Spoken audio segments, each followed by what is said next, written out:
Samajwadi party के सांसद रामजी लाल सुमन अलीगढ़ दौरे पर जा रहे थे। जाने से पहले ही पुलिस ने सुमन को आवास पर रोक दिया। एसीपी हरिपर्वत विनायक भोसले को सपा सांसद ने कॉम्बो बताया। सुमन ने कहा कि आप आधे नेता और आधे पुलिस वाले हैं, आपका भविष्य उज्जवल है, आप जल्द कप्तान बनोगे। मिलने के लिए सांसद जी को खुद अच्छा नहीं लगेगा। मुझे लगेगा ऐसे आदमी को यहाँ लेकर मुझे तो फोन पे बात करवा देंगे आपको या वीडियो कॉल पे बात करवा देंगे। मुझे बात होनी इम्पोर्टेंट है सांसद जी ना आपकी, हम करवा देंगे। मुझे लगता है जिस तरह से आप बात कर रहे हैं जी, आपका भविष्य बहुत उज्जवल है, बहुत जल्दी कप्तान बन जाएंगे। आप हमें आधे नेता हैं, दोनों हैं। हमें कप्तानी सांसद जी आपका आशीर्वाद के लिए बहुत बहुत धन्यवाद। मुझे बात लेकिन हम जाएंगे आप ऐसा करिए, देश में आके सेवा करनी है। आप ऐसा करिए जी, आप अभी से कोशिश करिए जी, आज शाम तक नहीं कर पाए कल सुबह तक करा दीजिए। जी जी कोऑर्डिनेट कर लीजिए, वहाँ से मुझसे मुलाकात करा दीजिए। जी, पक्का करवा देंगे। आप नहीं जाने देंगे। अब आपकी सुरक्षा हमारे लिए सुरक्षा आपकी महत्वपूर्ण है। कुर्सियाँ ले आवाज़ कलेक्टर श्री सिद्धार्थ जैन ने शुक्रवार को टिमरनी विकासखंड के ग्रामों का दौरा कर वहां जल गंगा संवर्धन अभियान के तहत संचालित कार्यों का जायजा लिया। इस दौरान उन्होंने ग्राम खिड़कीवाला, सोडलपुर, झाड़बीड़ा, फुलड़ी, चारखेड़ा, आलमपुर ग्रामों का दौरा किया। भ्रमण के दौरान उन्होंने जनपद पंचायत की मुख्य कार्यपालन अधिकारी चेतना पाटिल को इस दौरान निर्देश दिए कि ग्रामीणों को खेत तालाब बनाने के लिए प्रेरित करें। उन्होंने अभियान के तहत हैंडपंप, कुएं और ट्यूबवेल जैसे जल स्रोतों के आसपास रिचार्ज पिट बनवाने के लिए भी कहा। कलेक्टर सिद्धार्थ जैन ने सीईओ जनपद चेतना पाटिल को नहरों के दोनों ओर पौधारोपण कराने के निर्देश भी दिए। भ्रमण के दौरान एसडीएम टिमरनी महेश बड़ोले और तहसीलदार डॉक्टर प्रमेश जैन सहित अन्य अधिकारी भी मौजूद थे। कलेक्टर सिद्धार्थ जैन ने शुक्रवार को अपने भ्रमण के दौरान ग्राम आलमपुर में अमृत सरोवर का भी निरीक्षण किया। उन्होंने ग्राम चारखेड़ा में टिमरन नदी के तट पर नवनिर्मित घाट का भी अवलोकन किया। उन्होंने ग्राम फुलड़ी में शासकीय भूमि से अतिक्रमण हटाकर अमृत सरोवर निर्मित कराने के निर्देश भी ग्रामीण यांत्रिकी सेवा के अधिकारियों को दिए। कलेक्टर सिद्धार्थ जैन ने ग्राम आलमपुर में स्कूल परिसर में बनवाई गई हैंडपंप रिचार्ज पिट को भी देखा और इसी तरह के रिचार्ज पिट गांव के सभी हैंडपंप के आसपास बनवाने के लिए कहा। उन्होंने ग्राम आलमपुर में स्कूल परिसर में खेल मैदान तैयार कराने के निर्देश जनपद की मुख्य कार्यपालन अधिकारी को दिया। बुरहानपुर की गुरु गोविंद सिंह कॉलोनी में स्थित शिव मंदिर परिसर की बाउंड्री वॉल का भूमि पूजन। विधायक एवं पूर्व कैबिनेट मंत्री श्रीमती अर्चना चिटनेस ने बुरहानपुर की गुरु गोविंद सिंह कॉलोनी में स्थित शिव मंदिर परिसर की बाउंड्री वॉल का भूमि पूजन किया। इस अवसर पर क्षेत्र में विभिन्न विकास कार्यों की कार्य योजना पर विस्तार से चर्चा की। इस दौरान महापौर श्रीमती माधुरी अतुल पटेल, भाजपा जिलाध्यक्ष डॉक्टर मनोज माने, श्री बलराज नावानी, पार्षद प्रतिनिधि राजू शिवहरे, पार्षद श्रीमती निर्मला मनोज फुलवाणी सहित गणमान्य नागरिक और क्षेत्रवासी उपस्थित रहे। चाहे वो संगठन की दृष्टि से पार्टी के जवाबदार लोग, आप सबसे बात मैं आग्रह करूंगी, देखो मेरे भाइयों और मेरी प्यारी बहनों,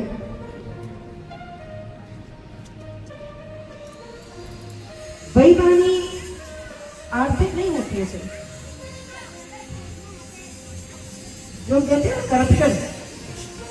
करप्शन पैसे के लेन देन का नहीं होता है, करप्शन व्यवहार का भी होता है और करप्शन आचार का भी होता है। ऑनेस्टी इसको कहते हैं, ईमानदारी।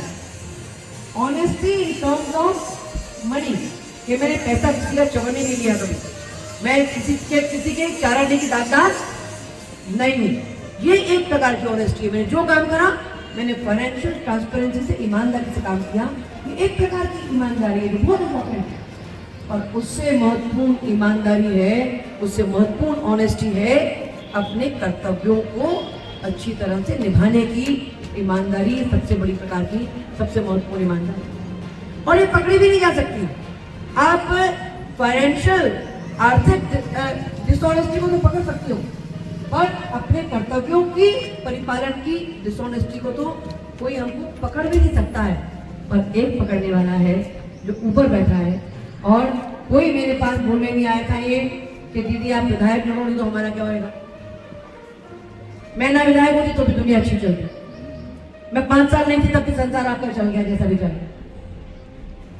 तो आपके मेरे घर पर कोई बोलने नहीं आता कि क्यों लड़ो, आप विधायक करो, कोई हमको कहने नहीं आया। अगर हमने ये जवाबदारी ली है, हमने हमारी पार्टी के ऊपर विश्वास किया, हमारे आप जैसे हर एक के जैसे कई लोग हैं जिनको पार्टी लड़ा सकती थी, एक एक वार्ड में 5-5 कर सकती थी, पर हम पर हमारे इसको बंद कर दिया। मध्य प्रदेश श्रमजीवी पत्रकार संघ ने भोपाल सहित सभी जिलों में अंतर्राष्ट्रीय मजदूर दिवस 1 मई को लेकर ज्ञापन सौंपा। श्रमजीवी पत्रकार संघ द्वारा अपने ज्ञापन में मध्य प्रदेश के मुख्यमंत्री डॉक्टर मोहन यादव से अनेकों समस्याओं को लेकर मांग की गई है, जिनमें प्रदेश में पत्रकार सुरक्षा कानून लागू किया जाए, वरिष्ठ पत्रकारों को दी जा रही पेंशन वृद्धि की जाए, भोपाल के मालवीय नगर स्थित पत्रकार भवन को जिसे कमलनाथ की कांग्रेस सरकार ने बिना किसी सूचना के छीन लिया था वह भूमि वापस की जाए, श्रमजीवी पत्रकारों को उनके पत्रकार होने के पर्याप्त प्रमाण होने पर ही उन्हें अधिमान्यता दी जाए, श्रमजीवी पत्रकार कल्याण आयोग का गठन किया जाए, श्रद्धा निधि योजना में अधिमान्यता होने की शर्त हटाई जाए, श्रमजीवी पत्रकारों पर पुलिस में दर्ज प्रकरणों में किसी भी कार्यवाही के पहले स्वतः ही प्रकरण CID को सौंपा जाए, रिपोर्ट के बाद ही अपेक्षित कार्यवाही की जाए, मध्य प्रदेश के सभी जिला मुख्यालय में पत्रकार भवन के लिए निःशुल्क भूमि उपलब्ध कराई जाए, पत्रकार स्वास्थ्य बीमा योजना को उत्तर प्रदेश की तर्ज पर निःशुल्क करके सभी पत्रकारों को इसका बिना शर्त लाभ पहुंचाने की योजना घोषित की जाए, श्रमजीवी पत्रकारों को बैंकों से 0% ब्याज पर लोन दिया जाए, श्रमजीवी पत्रकारों के बच्चों को स्कूलों में लगने वाले शुल्क में 50% रियायत का प्रावधान किया जाए, जिला मुख्यालयों के सर्किट हाउस में श्रमजीवी पत्रकारों को भी विधायक और सांसदों की तरह विश्राम करने का अधिकार दिया जाए, हर जिले में श्रमजीवी पत्रकारों के आवास के लिए रियायती दर पर भूमि उपलब्ध कराई जाए, RTO द्वारा पूर्व की भांति श्रमजीवी पत्रकारों के वाहनों के पंजीयन क्रमांक की एक अलग सीरीज निर्धारित की जाए, पत्रकार नहीं होते हुए भी कई लोग अपने वाहनों पर प्रेस लिखवा लेते हैं, इसकी कड़ाई से जांच हो ताकि फर्जीपने से लोग बच सकें। रिपीट, इसकी कड़ाई से जांच हो ताकि फर्जीपने से लोग बाज आ सकें। आदि तथ्यों को लेकर हरदा कलेक्टर सिद्धार्थ जैन को ज्ञापन सौंपा गया। अक्षय तृतीया के पावन अवसर पर हमारी शाखा की तरफ से दुर्गा कुंड स्थित अंध विद्यालय में जरूरतमंद लोगों को, जिसमें महिलाएं और बच्चे भी शामिल थे, भोजन करवाया गया, जिसमें लगभग 250 से 300 लोग शामिल थे। इसमें शाखा के चार्टर अध्यक्ष अनीता गिनोडिया, पूर्वाध्यक्ष प्रीति केजरीवाल, संरक्षक मंडल की आशा जालान, अंजना गिनोदिया, आशा केजरीवाल, संतोष पारेख, सुनीता अग्रवाल, अनीता लीलाहा, शाखा की सदस्य रजनी रूंगटा, पूनम डेरोलिया एवं आयुषी अग्रवाल आदि शामिल हुई। कार्यक्रम का नेतृत्व शाखा की अध्यक्ष निधि जसरापुरिया, सचिव पूजा डेरोलिया एवं कोषाध्यक्ष ऋतु तुलस्यान द्वारा किया गया। मंच का उद्देश्य को लेकर चलने के प्रयास में यह कार्य किया गया। मैं निधि जसरापुरिया, मारवाड़ी युवा मंच की वरुणा शाखा की अध्यक्षा। आज ये भंडारे का आयोजन किया है, क्या कहना चाहिए? बहुत नेक कार्य है भैया, मन को इतना संतोष मिल रहा है इस कार्य को करके। या तो देखिए, शाखा की 1-2 सदस्य ने मिल करके, हमारी प्रीति भाभी और आशा जलान आंटी, आइए भाभी आइए, बहुत सारे लोग जुड़ गए, बहुत अच्छी बात। आइए, इधर लग रहा है। और इतने लोगों को भोजन करा करके जो चैन की नींद सोने वाले हैं आज, मन को बहुत संतोष है इस चीज को करके। क्या कहेंगे इस आयोजन? ये एक जागरूकता का मिशन भी है हमारी तरफ से कि जो इस न्यूज़ को देखे या ना भी देखे, हम सबको माउथ टू माउथ बोलते हैं कि अपनी तरफ से सब कोई कुछ ना कुछ ऐसा कार्य करिए कि कोई भी व्यक्ति भूखा ना सोए, और जितना ज़्यादा से ज़्यादा। ये एक ऐसी वो सेवा है कि आप इसमें आदमी का पेट भर जाता तो कहता है तृप्त हो गया मैं।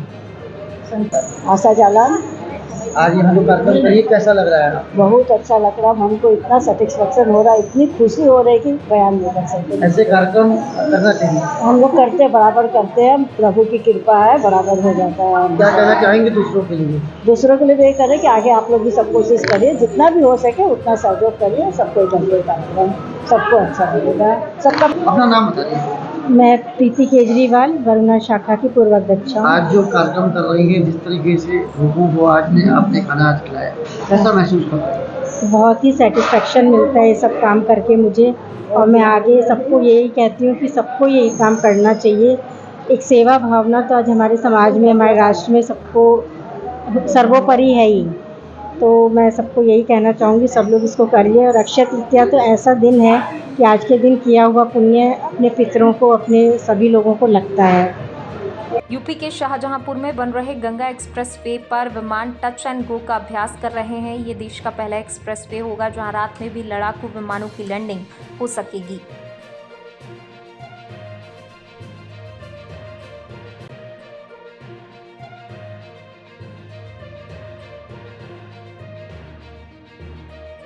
हरदा निजी क्षेत्र में रोजगार के अवसर उपलब्ध कराने के लिए शासकीय ITI हरदा में 1 दिवसीय रोजगार स्वरोजगार एवं अप्रेंटिस मेले का आयोजन किया जा रहा है। जिला रोजगार अधिकारी लक्ष्मण सिंह सिलोटी ने बताया कि ये मेला 8 मई को प्रातः 11 बजे से आयोजित होगा। मेले में विभिन्न कंपनियों द्वारा तकनीकी एवं गैर तकनीकी क्षेत्र में बेरोजगार युवक युवतियों की भर्ती की जाएगी। रोजगार मेले में 5वीं, 8वीं, 10वीं, 12वीं ITI डिप्लोमा, स्नातक, स्नातकोत्तर उत्तीर्ण 18 से 35 वर्ष तक की आयु के युवा भाग ले सकते हैं। जिला रोजगार अधिकारी ने बताया कि मेले में भाग लेने के इच्छुक युवा अपने सभी मूल दस्तावेज, अंक सूची, निवास प्रमाण पत्र, जाति प्रमाण पत्र, आधार कार्ड, राशन कार्ड व परिचय पत्र की फोटोकॉपी, समग्र ID और 4 पासपोर्ट साइज फोटो के साथ उपस्थित होकर मेले का लाभ प्राप्त कर सकते हैं। सर्वधर्म सद्भावना मंच के नेतृत्व में गूंजा आतंकवाद मुर्दाबाद का नारा। पहलगाम आतंकवादी हमले में शहीद हुए शहीदों को सर्वधर्म सद्भावना मंच ने दी भावभीनी श्रद्धांजलि। सभी धर्मों के धर्मगुरुओं ने एक साथ की आतंकवाद के विरुद्ध भारत सरकार से कड़ी कार्रवाई की मांग। पहलगाम कश्मीर में हुई आतंकवादी घटना जिसमें 26 बेकसूर आम नागरिक शहीद हो गए। इन शहीदों को श्रद्धांजलि पेश करने और आतंकवाद के विरुद्ध अपना रोष प्रकट करने के उद्देश्य से मध्य प्रदेश सर्वधर्म सद्भावना मंच के द्वारा भोपाल के शहीद गेट पर एकत्रित होकर शहीदों को श्रद्धांजलि पेश की गई और भारत सरकार से घटना के दोषियों के विरुद्ध कड़ी कार्रवाई करने का आह्वान किया गया। इस मौके पर सभी धर्मों के धर्मगुरुओं समेत आम नागरिकों ने एकमत होकर कहा कि देश के विरुद्ध आतंकवाद को अब और अधिक बर्दाश्त नहीं किया जाएगा। भारत सरकार को इस संबंध में कड़े निर्णय लेने की आवश्यकता है। साथ ही इस घटना के सभी पहलुओं की भी जांच करने की भी मांग की गई और ये भी कहा गया कि जिस तरह इस घटना की आड़ में कुछ सांप्रदायिक सोच के लोग देश का अमन चैन खराब कर रहे हैं, उनके विरुद्ध भी कड़ी कार्रवाई की जानी चाहिए, क्योंकि आतंकवाद की तरह सांप्रदायिक सोच भी देश की बड़ी दुश्मन है। केंद्रीय सरकार से मांग, घटना में शहीद होने वाले शहीदों के परिजनों को उचित मुआवजा दिया जाए एवं आतंकवादियों के विरुद्ध कार्रवाई में कोई कसर न छोड़ी जाए।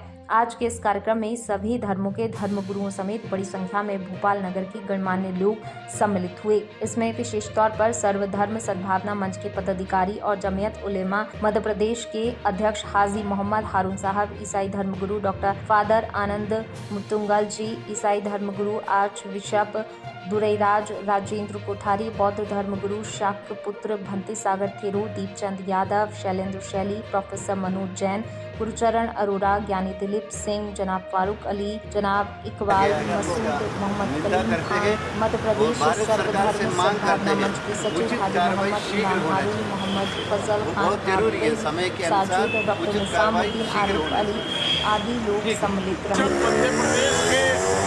और भोपाल के सब सर्वधर्म समाज के लोग यहाँ जमा हैं। हिंदू, मुसलमान, सिख, ईसाई, बौद्ध, जैन सारे लोग यहाँ पर हैं। और जो कश्मीर में घटना हुई है वो बहुत चिंताजनक है और अफसोसनाक है। बेगुनाह लोग मारे गए हैं। हम उसका अफसोस करते हैं और उनके लिए श्रद्धांजलि अर्पित करते हैं और भारत सरकार से मांग करते हैं कि जो कोताही हो रही है बॉर्डर के अंदर, वो मैं चाहता हूं कि बॉर्डर पे फोर्स को बढ़ाया जाए, बॉर्डर पे फोर्स को लगाया जाए, ना कि बस्तियों में। बॉर्डर अगर मजबूती के साथ रोकी जाएगी तो घुसपैठिए नहीं आ पाएंगे। ये हमारा मुतालबा है।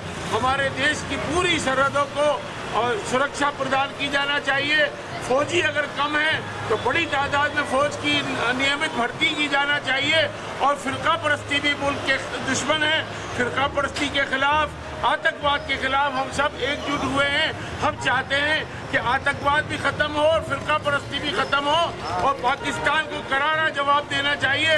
हम लोग अखंड भारत के चाहने वाले हैं, अखंड भारत चाहते हैं और अगर भारत फिर से अखंड होने के लिए हम सब तैयार हैं। अगर भारत सरकार इसके लिए कुर्बानी हमारी मांगती है तो सिख समाज, जैन समाज, बौद्ध समाज, यहाँ सारे लोग हैं, हमारे साथ करोड़ों अनुयायी हैं। हम भारत सरकार के फौजियों के साथ खड़े होकर कंधे से कंधा मिलाकर लड़ाई लड़ने के लिए तैयार हैं। आतंकवाद को ख़त्म करेंगे और जो फिरका परस्ती है उसको ख़त्म करेंगे और जो हमारे मुल्क से दुश्मनी करेगा उससे हम डटकर मुकाबला करेंगे। ठीक हमला हुआ है, जो घटना हुई है उसी के विरोध में हम यहाँ सर्वधर्म सद्भावना मंच की तरफ मध्य प्रदेश से यहाँ पर सब एकत्रित हुए हैं।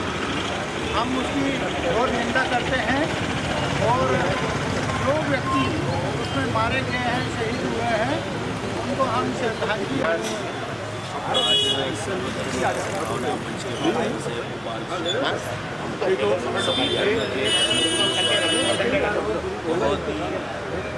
बहुत ही खतरनाक और बहुत ही शर्मसार करने वाली घटना जो कश्मीर में घटी, इसके विरोध में सभी धर्मगुरु उसका विरोध कर रहे हैं, खेद व्यक्त कर रहे हैं। और जो परिवार पिछड़ा है, जो परिवार की हानि हुई है, उन परिवारों के प्रति सभी सर्वधर्म के लोग अपनी संवेदनाएं व्यक्त कर रहे हैं। इस तरीके से घटनाएं होना ये हमारे लिए, हमारे देश के लिए बहुत ही शर्मसार करने वाली है और इससे हर एक व्यक्ति को पीड़ा होती है। और जिस तरीके से लोगों को मारा गया है, ये निश्चित ही भारत का ये पहला ऐसा आतंकवादी हमला है जिसे हम लोग कभी भूल नहीं सकते हैं। इसका हम लोग कड़े शब्दों से गया है, हम इसका निंदा करते हैं और भारत सरकार से मांग करते हैं उचित कार्रवाई शीघ्र होना चाहिए। वो बहुत ज़रूरी है, समय के अनुसार उचित कार्रवाई शीघ्र होनी चाहिए। ठीक है। डीजीपी मुख्यालय पहुंचे पूर्व भारतीय क्रिकेटर कपिल देव ने कहा, बहुत अच्छा लग रहा है और हम उत्तर प्रदेश को बदलते हुए देख रहे हैं। जिस प्रदेश में कानून व्यवस्था बेहतर है वह प्रदेश सबसे अच्छा है। आतंकी हमले पर उन्होंने कहा कि मैं देश के साथ हूं और हमारा देश जो भी करेगा अच्छा होगा। अच्छा लग रहा है, यूपी को चेंज होते देख रहे हैं। बहुत फ़र्क है जब हम आया करते थे और जो आज का यूपी है। मैं तो ऑफिस की डीपी साहब इनकी बड़ी तारीफ कर रहा था कि कह रहा था कुमार साहब हद कर दी कि ये कॉर्पोरेट ऑफिस से बड़ा ऑफिस लग रहा है, इतनी अच्छी सुविधा मिलती है और क्या क्या सुविधा। लॉ एंड ऑर्डर को लेकर के भी आप चर्चा कर रहे थे सर, अभी क्या कहेंगे लॉ एंड ऑर्डर को लेकर? लॉ एंड ऑर्डर अच्छा है तो वो स्टेट सबसे अच्छा है। और पिछले, मुझे नहीं कहना, पिछले अगर आप 10 सालों में चेंज देखोगे तो आपको खुद मालूम होगा कि आपके साथ प्यार से रहते हैं। सर, अभी महाकुंभ जो है आयोजित किया गया, उसमें यूपी पुलिस ने बहुत ही शानदार काम किया, आपने भी देखा अभी तस्वीरें, उसके लिए क्या कहें? बड़ा अच्छा है। देखिए, अगर पॉजिटिव देखें तो ऐसा दुनिया में दोबारा नहीं होने वाला कि आप 60 करोड़ लोगों को आप अपने एक छोटे से शहर में बुलाते हैं और इतना मौका देते हैं उनके अपनी धार्मिकता के ऊपर कि वो जो करना चाहे करके जाए। हाँ, एक आधा गलत तो होगा जब 60 करोड़ लोग आएंगे, लेकिन उससे ज़्यादा कहीं 1000 गुना बेहतर है कि आपने इतनी अच्छी सुविधा दी सबको और अच्छे से होके लोग अपने अपने घर गए। इससे बेहतर क्या हो सकता है? सर, पहले महाराष्ट्र को लेकर के भी आप कोई राय रखेंगे अपनी? कुछ पॉलिसी देश की हैं, देश को करने दो। हम देश के साथ खड़े हैं, हम देशवासी हैं। हम अपना बयान नहीं देना चाहिए जिसमें वो उनकी कोई थॉट प्रोसेस है, और जो भी देश करेगा सही करेगा। सर, जब आप वर्ल्ड कप लेकर के आए भारत के लिए, उस वक्त अभी आपने ऊपर भी जिक्र किया था किसी एज ए कैप्टन नहीं, पूरी टीम का इसमें सपोर्ट रहता है, मेहनत रहती है, क्या कहेंगे? ऐसा मैं सोचता हूँ, जो ऊपर बोला वो यही है। सर, वैभव सूर्यवंशी की जो क्रिकेट खेल रहे हैं उन पर क्या कहेंगे सर, क्या करेंगे? अभी समय दे दो, बहुत जल्दी मत करो किसी चीज़ के ऊपर।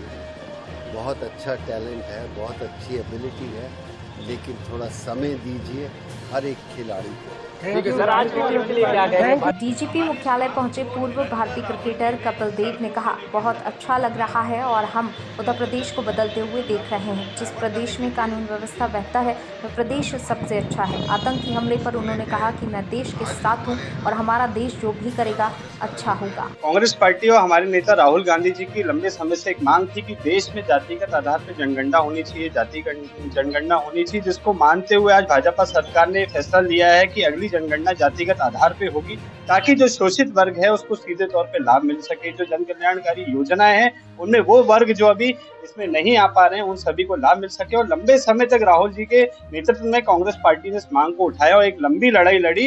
ये कांग्रेस पार्टी की जीत है और निश्चित ही भाजपा को देर से समझ में आई, परंतु समझ में आई कि देश में जातिगत जनगणना होनी चाहिए ताकि जो वंचित वर्ग है, शोषित वर्ग है, उसको सीधे तौर पे लाभ मिल सके।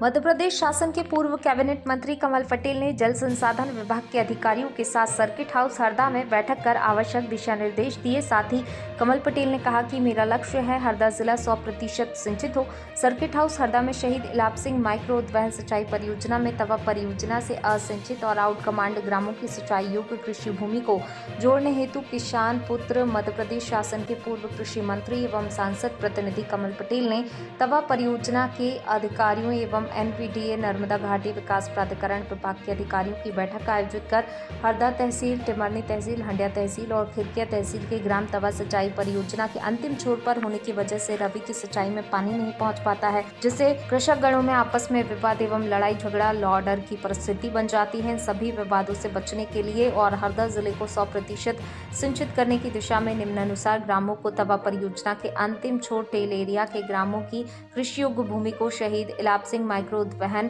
परियोजना में जोड़ने हेतु आवश्यक कार्यवाही के निर्देश दिए गए हैं।